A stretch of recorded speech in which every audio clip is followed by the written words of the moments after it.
Major funding for KPBS Evening Edition has been made possible in part by Bill Howe Family of Companies, providing San Diego with plumbing, heating and air, restoration, flood and remodeling services for over 40 years.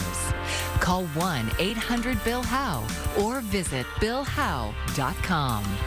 And by the Conrad Prebys Foundation, Darlene Marco Shiley, and by the following.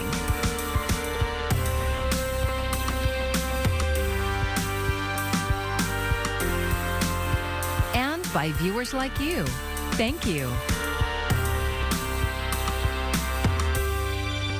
We are just hours away from the end of the controversial border policy known as Title 42. Thank you for joining us. I'm Maya Trabulsi. Asylum seekers will begin to make their way into San Diego County. KPBS reporter Kitty Alvarado spoke with local leaders about security for communities and for the asylum seekers themselves. Thousands of people from all over the world are ready to seek asylum at the U.S. border with Tijuana as soon as Title 42 ends tonight. People are waiting in poor conditions, many with children. Some telling us while they don't know what awaits them on the other side, it can't be worse than what they've already endured. They're tired, hungry, and scared. Ana Silvia Munoz, a nurse from Colombia, says nighttime is the worst because there's no security. There's people who just watch us and are trying to steal from us. The men should be up there, but they come down here, especially at night. They come close to us and see what they can find. A friend couldn't sleep last night. They stole from him, she says. Then she asked us to alert officials because she's afraid if she tells, she'll bring more harm on herself. And we're gravely concerned about the conditions of the migrants at the border. Shane Harris is the president of the People's Association of Justice Advocates. He says his organization is partnering with cross-border nonprofits to collect money and basic necessities, including water, sleeping bags, and feminine products to help asylum seekers while they wait to cross the border. This is a humanitarian crisis. We need San Diegans to step up. Harris says he's particularly worried about African and Haitian asylum seekers. He says he's pressed San Diego County's chairwoman of the Board of Supervisors, Nora Vargas. The only thing that the county said was, we will look into it. I mean, come on, we know that there's a history of racism, international racism toward these people. We know that there's a damn history with the way that these folks are treated. And that history needs to be spoken to, and that truth needs to be told. On Wednesday, Vargas held a news conference to assure the community, but when we asked more specific questions, it was clear she didn't have answers. You say you don't know if FEMA's going to give you more money or a place so that you can open up a larger location. We're working on it. We're working on it. I know, but it's already tomorrow working on it, and you still don't know. That's concerning. It's about a 30-minute drive from the port of entry to the city of El Cajon. Mayor Bill Wells says the city has been a welcoming place for asylum seekers, most recently people fleeing from the war in Ukraine. The major difference, the volume of people he expects. Well, I'm thinking that El Cajon's going to see about 300 to 500 new migrants a day. And that's a lot of folks for us. He says security is his #1 priority for the community and migrants. And despite the lack of communication and funding from the county and federal government, he says they're ready to take quick action to provide emergency shelter and keep everyone safe. Our police department is gearing up right now, and we're looking at ways that we can kind of keep them in one specific area so that we can provide them services if we need to. While Wells says there's a lot of unknowns and he continues to ask for funding, one thing he is certain of is that El Cajon residents will come together and meet the moment. And I have no doubt that everybody's going to come together, and you're not going to see problems, you're not going to see violence. What you're going to see is a lot of people reaching out and trying to help. Kitty Alvarado, KPBS News. San Ysidro may be the busiest border crossing, but it's far from the only one. This situation is playing out from here to Texas. El Paso is another city carrying a big part of the burden. Some have already made it into the U.S. and are staying at shelters. El Paso's mayor says the city has done a lot, but can only do so much. We all know that the immigration process is broken. In a community like El Paso or anywhere in the Rio Grande Valley, We cannot continue for infinity. And overall, 150,000 people are estimated to be waiting in Mexico, and that's the spread across all of Mexico's border states. The Department of Homeland Security says 1,000 asylum officers and judges are assigned to handle the upcoming work. And misinformation is spreading about the Title 42's expiration, leading many people to think that it will be easier to get into the U.S. Coming up, the message U.S. officials are sending migrants. COVID-19 has been a part of our daily life for the past 3 years, and today marks the end of the federal public health emergency declaration. KPBS reporter Melissa May tells us what this means for San Diego residents.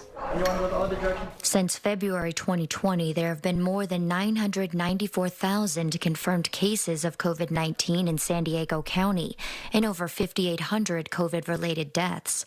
But the end of the federal COVID-19 public health emergency doesn't mean that COVID-19 is over. Rebecca Fielding Miller is an assistant professor at UC San Diego's School of Public Health and says scientists are detecting COVID in San Diego wastewater every day. It's really important to make this distinction of the government declaring that policies aren't changing is not the same thing as the virus has gone away. These are two very different things, right? For the average American, some aspects of COVID-related healthcare coverage may change after today. But for San Diego residents, state law adds 6 months to the PHE requirements. This means that residents will continue to have free access to COVID-19 vaccines. Even if with the new variants, the vaccines don't do as good a job as completely stopping infection in its tracks, they do a beautiful job of keeping you out of the hospital. Keeping you from getting very, very ill, and that's extremely important. In addition to free vaccines, San Diegans will still be able to get up to 8 over-the-counter tests per month covered by their health insurance provider and therapeutics. Paxlovid should continue to be available pretty widely, including, and I think a lot of people don't know this, at a pharmacy. So pharmacists can prescribe Paxlovid. Telehealth doctors can prescribe Paxlovid. So you don't even have to go to your primary care physician to get this medication that has been shown to both decrease immediate symptoms and the risk of long COVID. Fielding Miller says the California state law adding 6 months to the PHE requirements is important. We also have one of the most diverse states in the country. We have, there's a lot of income inequality as part of that. And so these measures have also really extended the social safety net. For those who have questions about the federal COVID-19 health emergency ending, should contact their health insurance company or contact the Department of Healthcare Services at dhcs.ca.gov. Melissa May, KPBS News. Legal tent camping for people experiencing homelessness will begin in certain San Diego locations later this year, and it comes amid a report that nearly 2,000 people downtown were homeless last month. As KPBS reporter Jacob Ayer tells us, that's the highest ever monthly total. The safe sleeping sites will be on city-owned parking lots adjacent to Balboa Park and be able to accommodate roughly 500 people in just a few months. The site will have individual tents provided by the city. I'm almost 64 years old. I don't want to die on the street. I don't want an ambulance to come to pick up my body. Jose de Jesus is a senior citizen living on the streets downtown. He's looking for a safe and sober environment to call home. I'd be open to the tent, you know, or even a building because it'd be safer, and I'm pretty sure they'd have security or at least someone patrolling around. I'm open to the idea. It's better than sleeping on the streets. And if they have, shower facilities, that's even better. People living on the streets sometimes decline offers to move into congregate shelters, but safe sleeping sites are seen as alternatives that people may be more willing to accept. San Diego District 3 Council member Stephen Whitburn says these sites will allow for greater ability to enforce his proposed ordinance to prohibit camping on sidewalks in San Diego if shelter beds are available. If we have a safer, healthier place for you, be it a safe sleeping site or a shelter bed or permanent supportive housing, then you need to take advantage of that. And if you don't, then there could be consequences for refusing to take the better options that are available. The safe sleeping sites will provide essentials like food, bathrooms, security, and other services. But Serving Senior CEO Paul Downey says there are some concerns about a lack of details for different homeless populations, including those with physical disabilities and mental health challenges. If we have adequate shelter beds that are age-friendly, then I think we can have discussions about removing the encampments from the streets.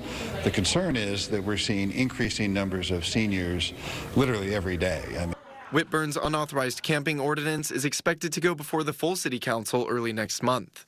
If approved, many people currently living on the streets will have to accept the safe camping sites as their temporary living accommodation at Balboa Park's 20th and B Street and Parking Lot O. Jacob Ayer, KPBS News. A significant step toward addressing homelessness in San Diego County's second largest city, a village of tiny homes is now open in Chula Vista. KPBS reporter John Carroll was there for the grand opening. 1, 2, 3, cut! It took just a few seconds to cut the ribbon on a project that's been years in the making. This really is a historic event. It's the first homeless shelter in all of South County. This is Chula Vista Village at Otay, 65 tiny homes on a lot in the western part of the city. What you have is a 64-square-foot bungalow. It took a village to bring this village together. Scores of people from federal, state, and local governments, along with various for-profit and non-profit organizations, worked together to make this a reality.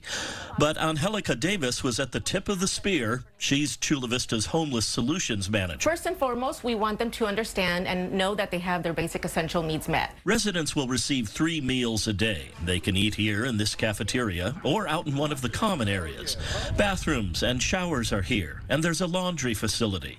Back inside one of the tiny homes, needs are taken care of as well. All the units are heated and air conditioned. There are outlets for devices and a lamp. The bedding, lamps, and furniture throughout the village, all donated by IKEA. Apart from the obvious benefit of having one's own private space, there is something else unique and wonderful about this shelter. Residents can keep their pets with them. We're trying to eliminate all the barriers and having them bring their pet, having them bring their belongings, giving them privacy in, like I said, individual units is key. Davis says having one's own space brings dignity and safety. Ty is a park ranger program manager with the city of Chula Vista. Sam Al-Zubaidi has been a park ranger for 10 years. The idea for helping in a major way germinated with him as he met unsheltered folks in city parks. He partnered with Chula Vista PD in 2016 to form the city's homeless outreach team. Thanks to the hard work of Al-Zubaidi and scores of others, the idea for Chula Vista Village at Otay took shape, and now here it is. By doing this, I feel it's going to be a huge success for individuals that really want to put their lives back together. Those individuals will start arriving on Monday to a place dedicated to moving them out of here into permanent housing. John Carroll, KPBS News. I'm Amna Nawaz. Tonight on the NewsHour, COVID-era immigration restrictions come to an end, creating new complications for border officials. That's coming up at 7 after Evening Edition on KPBS. May is Mental Health Awareness Month, and there's some positive news from the CDC. Researchers tracked weekly ER visits among teens for mental health issues, including suicide attempts and drug overdoses. Visits dropped by at least 10% between the fall of 2021 and 2022, suggesting that teens' mental health is improving. However, ER visits were still higher than pre-pandemic levels, especially for teen girls. Meanwhile, another CDC study took a look at the impact the workplace may have on employees' mental health, and Mike Valerio explains how working too much can hurt your psychological well-being. Americans spend a lot of time on work. It just permeates our entire life. And that can take a toll, especially under tough conditions. Working conditions can have a tremendous impact on our mental health. A new report from the CDC reveals in 2021, about 1 in every 37 working adults aged 18 to 64 experienced serious psychological distress, severe enough to require treatment. The rates significantly higher for those who reported they had to work when physically ill, as well as for those who did not have access to paid sick leave. Likewise, people with late night or rotating shifts, inflexible schedules, and inconsistent pay also reported poor mental health. People need to have a sense of agency in their lives. Dr. Dennis Stoley of the American Psychological Association says a key reason behind the distress is a need for both predictability and flexibility. Where people have the ability to both be able to count on fundamental things like that they're going to be able to pay their bills with their next paycheck. His advice for employers: don't choose between economic productivity and caring for employees. The two go hand in hand. A sense of psychological safety in a workplace increases productivity, increases innovation, increases retention, and they have a positive impact on their economic bottom line. I'm Mike Valerio reporting.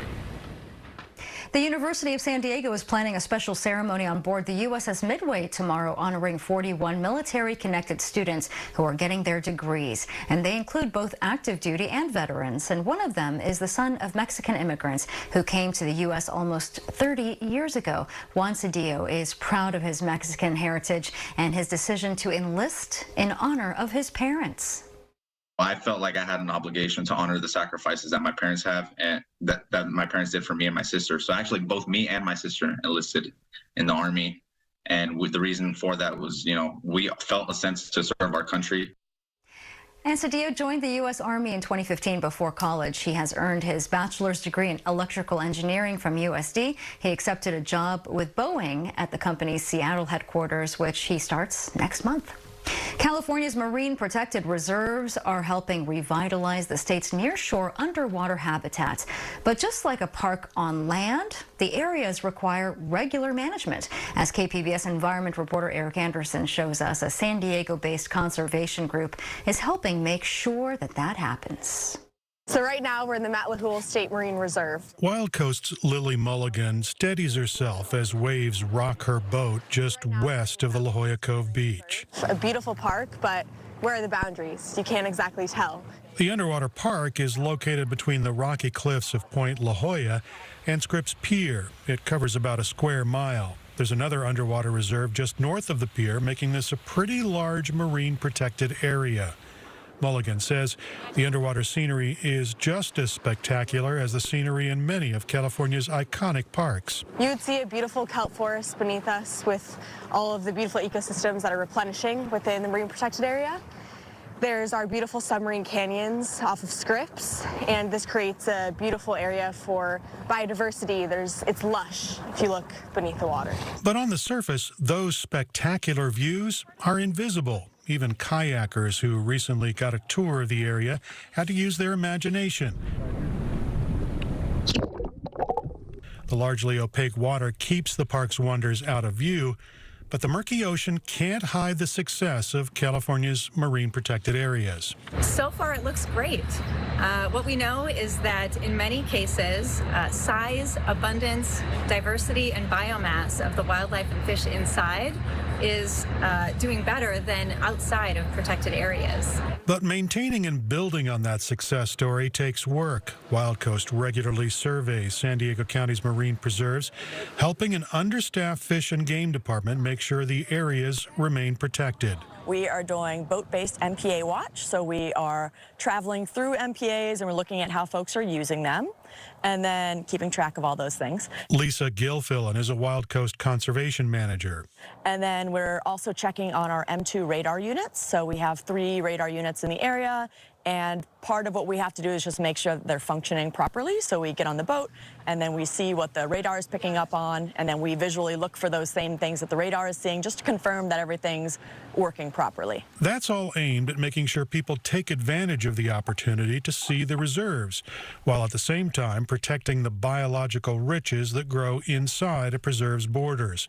In this marine protected area, fishing is not allowed.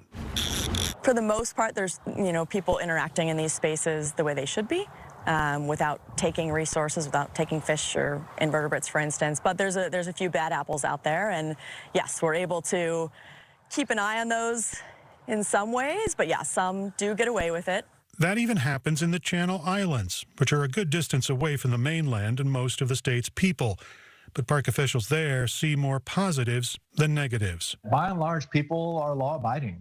And once the law's on the books, even if they fought it tooth and nail as something they didn't want, once it's on the books, we see a high level of compliance with the laws. And most of the time when the laws are being violated, it's out of ignorance. They didn't know that they were fishing in a closed area. Restricting fishing is key to showing how those regions would develop without human interference, and that can help researchers better understand the impact of things like climate change. Mobley says new remotely controlled underwater submersibles are helping science and making the case for the reserves. When people see the video in a public stakeholder meeting, their eyes light up and they go, oh, I get it. They see all these incredible creatures, this really complicated structure on the bottom, how fragile it is. Mobley says the key to keeping the marine protected areas vibrant lies in the ability to make the invisible visible. Eric Anderson, KPBS News.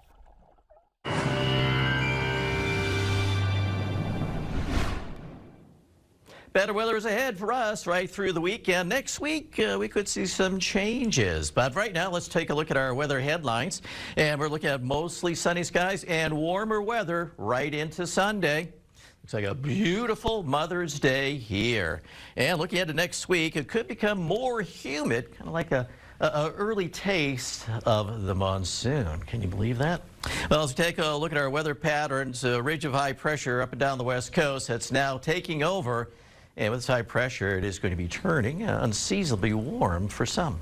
And as we take a look at our temperatures in the metro, tonight, some low clouds and fog, nothing unusual. Temperature drops down to about 58 degrees. And the surrounding areas, Mount Laguna is down to 50, Brago Springs 62, Oceanside 56, Chula Vista at 57, El Cajon at 55.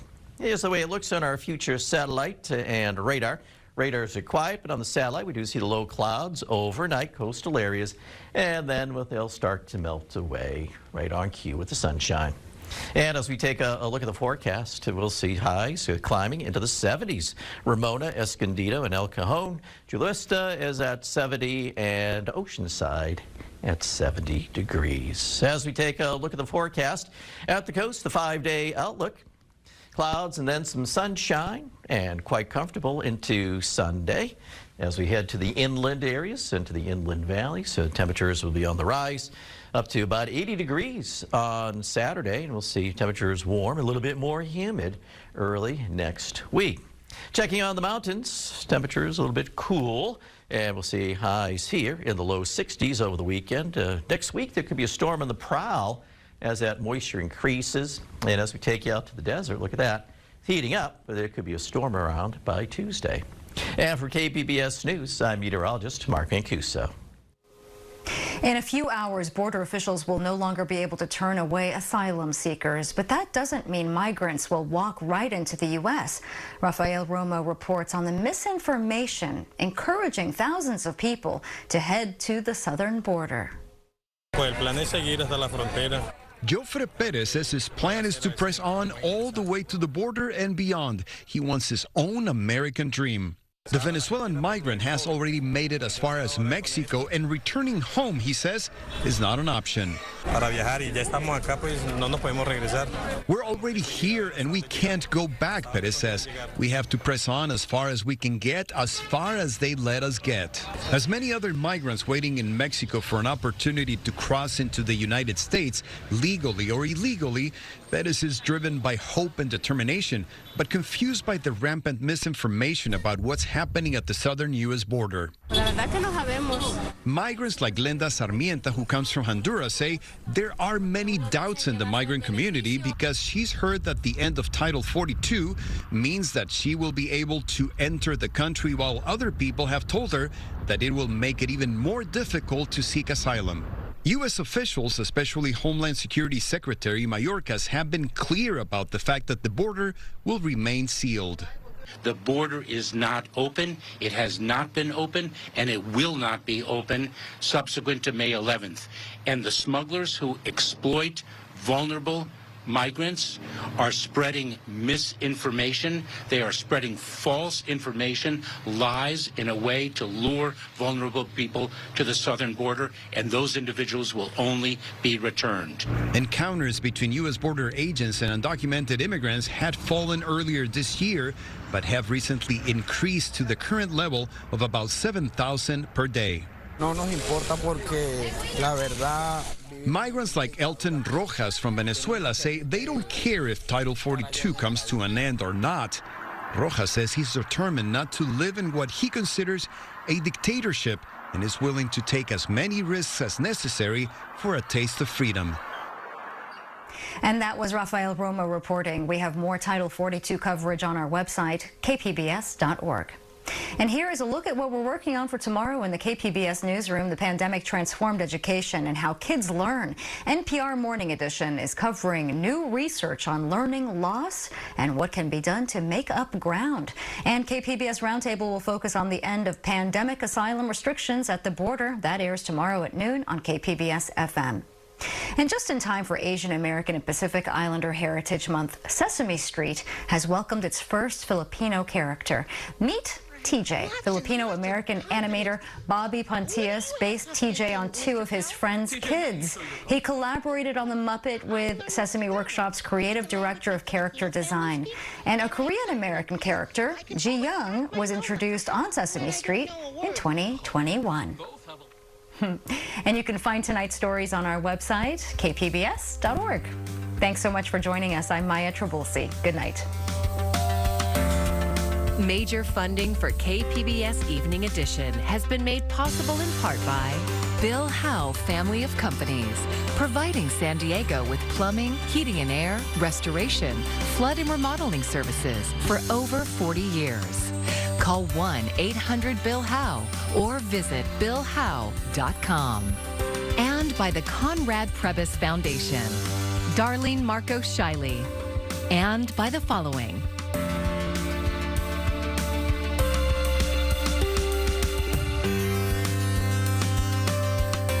And by viewers like you.